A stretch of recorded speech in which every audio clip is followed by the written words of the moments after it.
So about 2 weeks ago, something amazing happened. I reached 10,000 subscribers on this channel. This was quite the milestone to reach for me. It's been something that I've been working towards consistently for several years now. I can promise you it took a lot of hard work and dedication, but to finally reach those 10,000 subscribers really was an amazing feeling. And obviously, if you reach a milestone like that, it needs to be celebrated adequately. Now, I had made a deal years ago when I first started this YouTube thing with my then girlfriend, who's now my wife, to always invite her for something special whenever I hit such a milestone. And the deal was that I would always invite her for something that was as expensive as the amount of subscribers that I had reached. And I would do that in Swedish crowns. So when I first reached 100 subscribers, I invited out my girlfriend to a dinner for 100 crowns, which is roughly $10.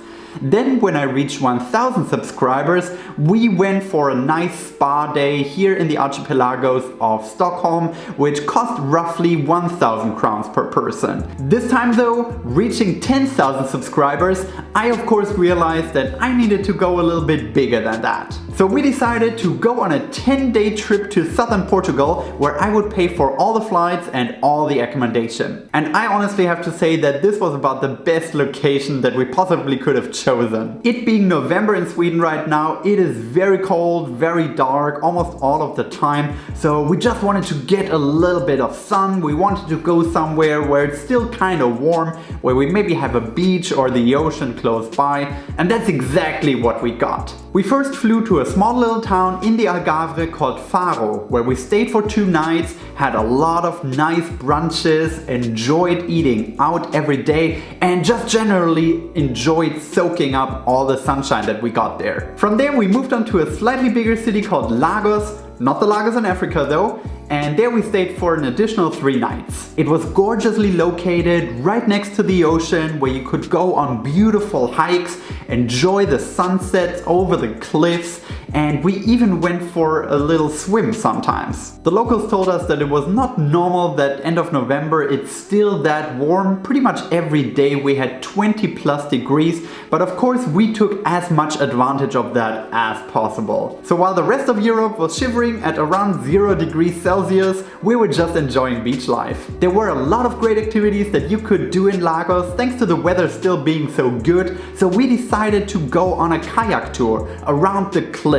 there. And this area of Portugal really is famous for the beautiful caves in those cliffs. So we got to explore all of those through the kayak tour that we booked. It had just the right amount of risk and excitement to it without actually being dangerous. And after all of that fun, we had an additional 5 nights in Lisbon, the capital of Portugal, where we focused a lot on taking in as much of the culture as possible. It was not my first time in Lisbon. I was there a couple of years ago already. In fact, I actually filmed one of my very first videos while walking through the streets of Lisbon, but ever since I had first been there, it has been one of my favorite cities in the world. There are so many beautiful houses in the old town of Lisbon. Every corner you turn, every street you walk down, you feel like you're exploring something truly unique. So pretty much that was all we did. Walk around, just explore the city as you go along, going from one cafe to the next, having coffee here and there,